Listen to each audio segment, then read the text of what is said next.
Bonjour et bienvenue dans Les Rapporteurs, l'émission des raccordés qui vous donne la parole. La culture picarde est aussi dans l'assiette. C'est pour ça qu'aujourd'hui, on vous emmène à Éplessier, à la rencontre du chef picard Philippe Vermès, qui en juillet 2021 a ouvert son estaminet, la cuisine de Papé. Valentine au micro, Christophe et Michael à la vidéo, et les petits rats, tous au fourneau.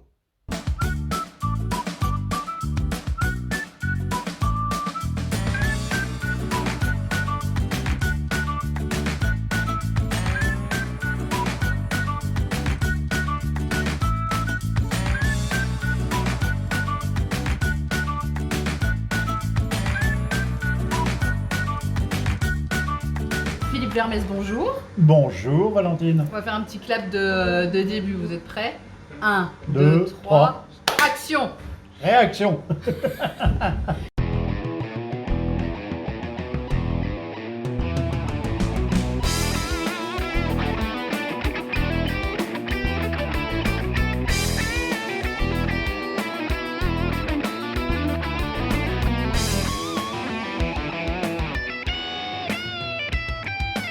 Philippe Vermès, on est chez vous ici en fait, à Éplessier, chez vous dans vos cuisines, dans votre lieu que vous avez monté de toutes pièces. Vous êtes parti de rien pour créer cet oui, endroit. de toutes pièces, oui. La la cuisine de Papet. Ce n'est pas un restaurant, c'est un estaminet à Éplessier. On est à quelques kilomètres de Poix-de-Picardie. Est-ce 2 km 5. 2 km 5 de Poix-de-Picardie. C'est pas beaucoup, Non, c'est c'est pas juste à côté. C'est quoi un estaminet? Je dirais qu'à la rigueur, moi, j'avais un peu fréquenté un peu le Nord et puis la Belgique, Ouais. et je voyais un peu ce côté un petit peu convivialité, partage, et j'avais envie, parce que c'est vrai que j'ai fait pas mal de maisons, des grandes maisons aussi, j'avais envie, en fin de compte, d'arriver à un moment de ma carrière, de faire un petit truc sympa et avoir le partage, et faire en même temps partager mes compétences culinaires avec mes clients. Très Le bien. but est un peu dans ce côté-là. Et qu'en fin de compte, ils viennent ici pour passer un bon moment, en toute simplicité, et puis voilà, quoi, qu'on se marre. Le principe est simple. On vient ici, c'est de la cuisine à emporter, mais pas que. C'est-à-dire que si on réserve, on peut venir manger en famille. On peut venir boire un coup. Il y a de Tout à fait. Entrée, plat, dessert. Par contre, j'insiste bien, c'est réservé. Voilà. Surtout réservé. On ne vient pas ici manger comme dans un restaurant. On est dans un estaminet où on mange de la cuisine picarde, locale et en circuit court. Oui, produits frais. Alors. Donc, produits frais, ça veut dire qu'automatiquement, on n'a pas une carte qui est à rallonge. Je veux dire, on a comme un peu cette ardoise qui est juste derrière vous. Oui. Et en fin de compte, elle est restreinte. Vous avez le plat du jour Qui change qui change tous les jours. tous les jours en fonction Et de vous avez ce qu'on appelle un petit peu ici, en fin de compte, la suggestion du papet, ce qui vient en supplément du plat du jour. Donc ça peut être par exemple, je vais prendre un exemple qui dernièrement, c'était, on avait du magret de canard au cèpe, et à côté de ça, on avait du suprême de canard qui venait en complément, si on n'avait plus de canard, suprême de patate qui venait en complément du canard. Très bien. Donc oui, ça change, ça évolue. Mais l'important est que ce sont des produits d'ici. Ah, des d'ici, produits totalement. frais. Je crois que les éléments que vous avez qui viennent le plus loin, c'est la bière qui vient de Corby, la fameuse mascotte que vous Ah, c'est vendez le ici. plus loin qu'on a, c'est Corby, c'est la 40 mascotte. Tandis que les trois quarts du temps, ça vient juste en fait de chez nous, là, qui est La fromagerie. tout ce qui est la crèmerie, Ouais. qui vient de Crème, chez Claire Ave et Tristan Ave. Après, on a les escargots qui viennent de Santly. Après, nous avons à Croix-Ros tout ce qui est maraîcher. On a aussi la viande qui vient juste de Saint-Segré, mais c'est assez difficile au niveau de pouvoir se faire fournir, donc c'est par peu qu'on Oui. puisse savoir, quoi. Et puis après, en fin de compte, on a aussi la truite qui vient de chez Nandor à la Chapelle-sous-Poix. D'accord. Donc c'est vrai qu'on a tout autour de nous, plein de choses, quoi. Et vous faites tout vous-même. Il y a rarement des choses toutes faites chez vous. Tout est. Que ce soit là tout à l'heure, on a goûté parce qu'on a eu la chance de pouvoir manger un petit peu ici. Vous avez fait de venir. Oui, j'ai bien fait venir. On a mangé, que ce soit la crème anglaise, les sauces, tout est fait par vos petites mains. Ah, tout est fait ici. J'arrive ici le matin, il est 8h, 8h30.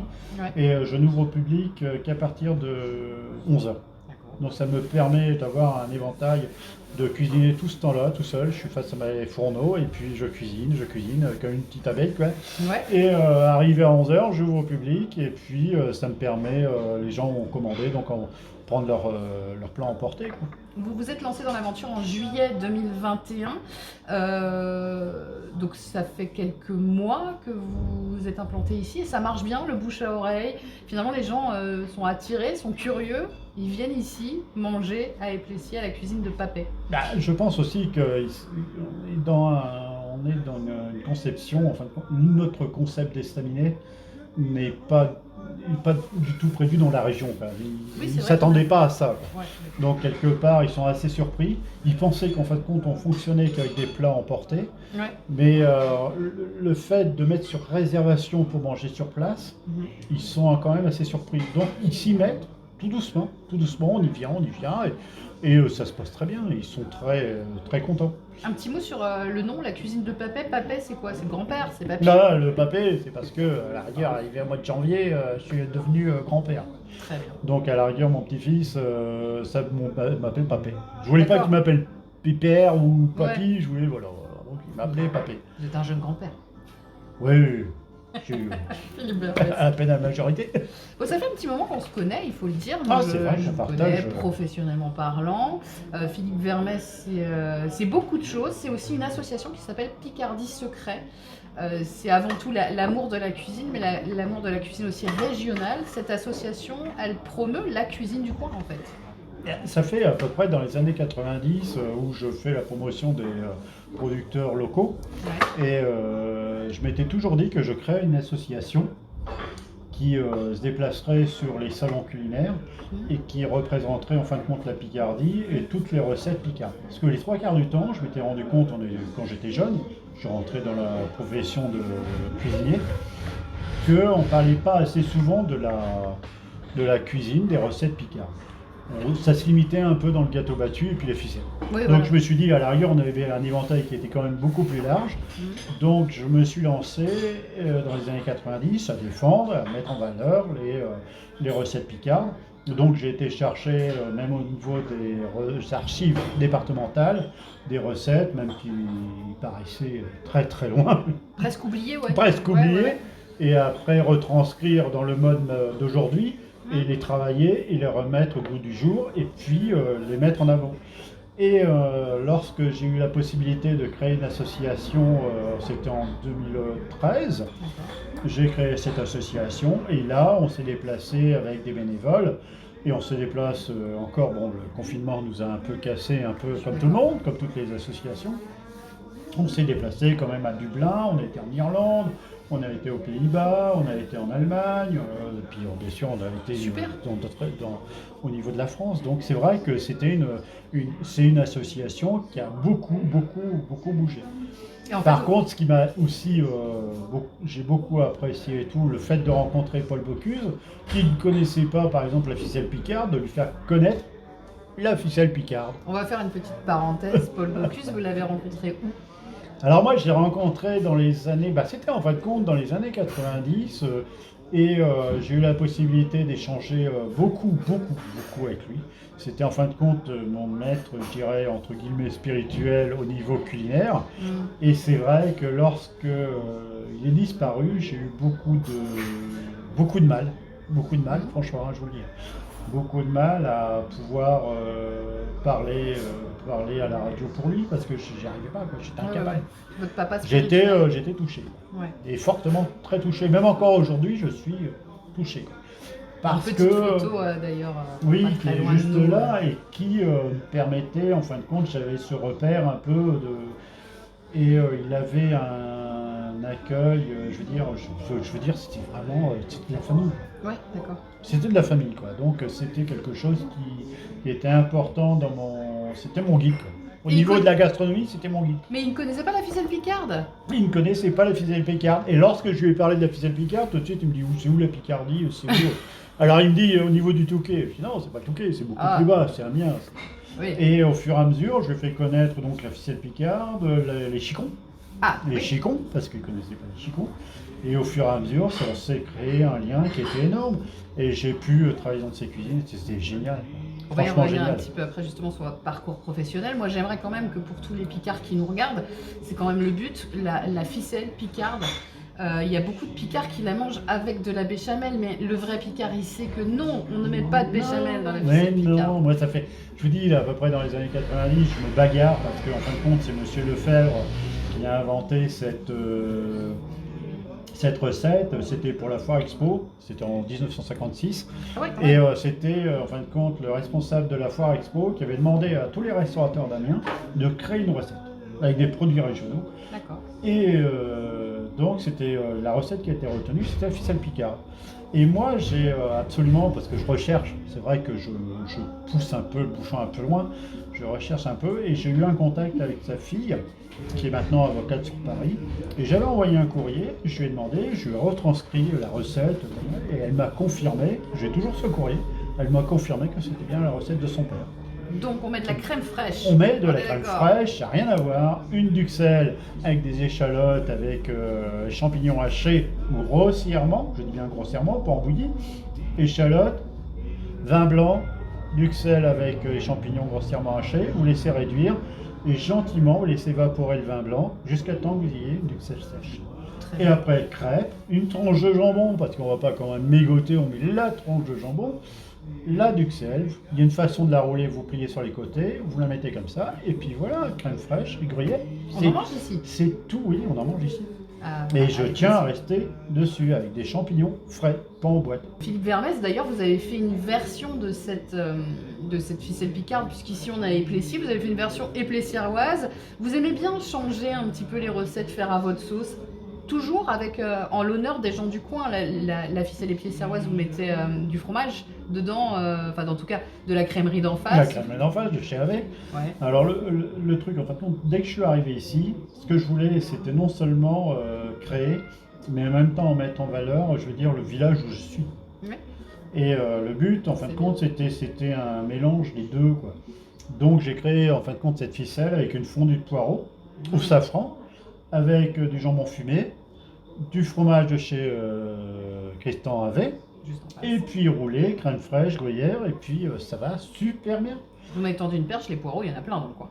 Ah bah alors, avec Victorien Lavis, alors là, bon, à part ça, qui s'est fait un peu piquer ses poireaux dernièrement, mais bon.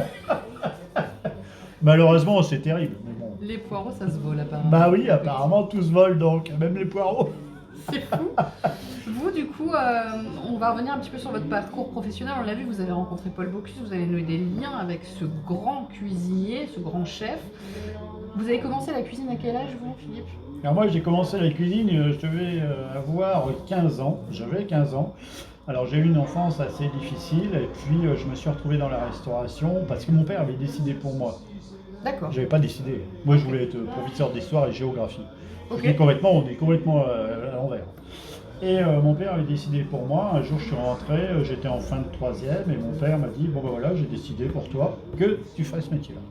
Ok. Et alors, du coup, bah, je me suis lancé là-dedans. Et puis, il m'a dit, on ne sait pas ce qu'on fera de tout, ce qu'on va faire de toi. Quoi, parce que- Ok. voilà, c'est le truc. C'est un peu dur, hein Alors, sur le coup, ça a été mon démarrage un peu de carrière au niveau de la restauration était difficile.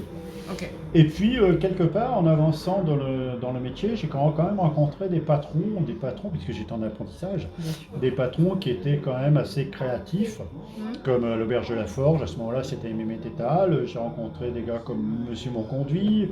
Et après, j'ai travaillé aussi sur Amiens. D'accord. Donc, ça m'a permis, en fin de compte, de rencontrer pas mal de gens. Et ça m'a donné envie de le faire. C'est bizarre, hein? C'est un truc que vous n'avez pas choisi. Puis ça vous donne... Et puis j'avais quelque part aussi envie de prouver à mon père, comme il me disait assez souvent que je ne savais pas ce que j'allais foutre. Oui, voilà. J'avais envie de T'avais prouver. un truc à prouver. J'avais un truc à prouver. Donc je me suis lancé, je me suis défoncé là-dedans. Et je lui ai trouvé ce côté créatif. C'est bizarre, hein, c'est bizarre comme truc. Et je me suis rendu compte, avec au fur et à mesure que j'avançais, parce que maintenant je suis quand même à 40 ans de carrière, je me suis rendu compte que j'amenais du plaisir aux gens. Donc je me suis dit, Philippe, vas-y, continue, t'amènes du bonheur aux gens, donc vas-y, fonce. Et puis voilà, c'est comme ça que j'ai pu, je dirais, quelque part me sortir de mon truc qu'on m'avait plus ou moins pas choisi, que j'avais pas choisi, quoi. Et je lui ai trouvé mon bonheur, j'ai rencontré ma femme, j'ai eu ma fille, et puis je me suis éclaté, et puis j'ai rencontré pas mal de grands chefs, j'ai rencontré Georges Blanc, bien sûr Paul Bocuse qui était mon...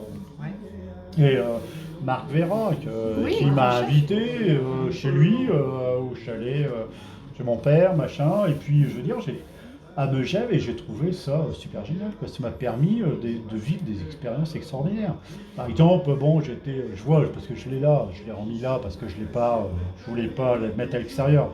Mais j'ai été diplômé en même temps que Marc Merin au niveau des prospères montagniers, quoi. D'accord. Quand vous croisez des personnes comme ça, mais je n'ai jamais, c'est bizarre, cherché, je veux dire le Michelin ou machin, ça m'a jamais, Ouais, c'est jamais curieux. tenté. Et de toujours rester en Picardie ou vous aviez envie peut-être même d'aller vous exporter à Paris, c'est pas très loin, vous auriez pu faire carrière sur la région parisienne? Ah ben, j'ai essayé pendant un temps, j'ai travaillé au relais de Saint-Germain-des-Prés, Saint-Germain-des-Prés, Ok. dans un restaurant, j'ai fait par exemple une année, puis quelque part, Paris m'étouffait. Hmm. J'étais complètement étouffé, donc j'ai préféré, je dirais quelque part, je suis parti, j'ai fait un peu, je dirais un peu mon tour de France à moi, quoi, mon Ouais. truc, je me suis baladé, donc j'ai atterri chez Paul, j'ai atterri comme ça, j'ai fait des petites maisons. Donc ça m'a permis un peu voir de toutes les cuisines, Hmm. et j'ai voulu quelque part retourner aux sources, revenir ici C'est toi. en Picardie. Ouais, ok. Parce que, je sais pas, peut-être que c'est les racines, peut-être que aussi c'est ma région, et puis j'y suis attaché.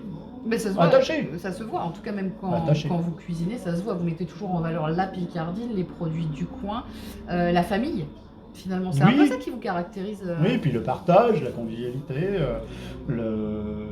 l'amour. L'amour, je veux dire, je trouve qu'au jour d'aujourd'hui, ce qui manque un petit peu dans notre société, c'est un peu ce côté de l'amour des uns et des autres, quoi, et de ce respect. Peut-être qu'on y revient un peu. Vous sentez, depuis que la cuisine de Papet est ouverte, que les gens ont besoin de se retrouver, de manger comme chez maman-papa, de manger de la bonne nourriture plutôt que des choses un petit peu où il n'y a rien dans l'assiette avec c'est juste beau, mais finalement c'est pas si bon à manger. Bah, je me rends compte que quelque part, il y avait un truc que Paul Bocuse me disait souvent. Bon, moi j'ai rencontré, la dernière fois que je l'ai vu, bon, la photo est là, c'était en 2014, juste avant qu'il disparaisse. Et il y avait quelque chose qui me disait que je trouvais ça génial, parce que c'est vrai qu'avec un peu ces émissions culinaires, un peu Ouais. médiatiques et tout ça, on avait un peu cette jeune génération qui arrive et qui, en fin de compte, la tête. Il me disait, et Bragard ne peut pas fournir les chefs, parce que les têtes enflent. Et le souci, en fin de compte, moi j'ai l'impression quand même que quelque part, je pense que médiatiquement, on est un peu trop sous les projecteurs, et puis les mecs ils prennent Ouais, la c'est tête, quoi. beaucoup d'ego, ouais. Donc quelque part, moi je pars du principe où vaut mieux avoir un petit chez soi qu'un grand chez les autres, et puis faire son petit truc dans son coin, et puis d'apporter du bonheur aux gens. Point. Moi je le vois comme ça, et de pouvoir, c'est vrai, en vivre, mais pas non plus de se gaver, quoi. Et de le faire honnêtement et franchement. Très bien. Philippe Vermès, qu'est-ce qui nous rapproche, qu'est-ce qui nous rassemble, vous, moi, Christophe, Michael qui sont derrière les caméras, puis tous ceux qui vont regarder ce reportage, qu'est-ce qui nous tous nous Ah, rassemble? mais moi je pense honnêtement l'amour. L'amour des uns et des autres, et le respect, quoi, Très bien. envers des uns et des autres. Point. La cuisine de Papet, c'est à Éplessier, on est sur la rue principale, je crois que c'est le 29. 29, Ah, le je suis principal. douée. Oh là là. Merci Philippe Vermès. De rien, Valentine.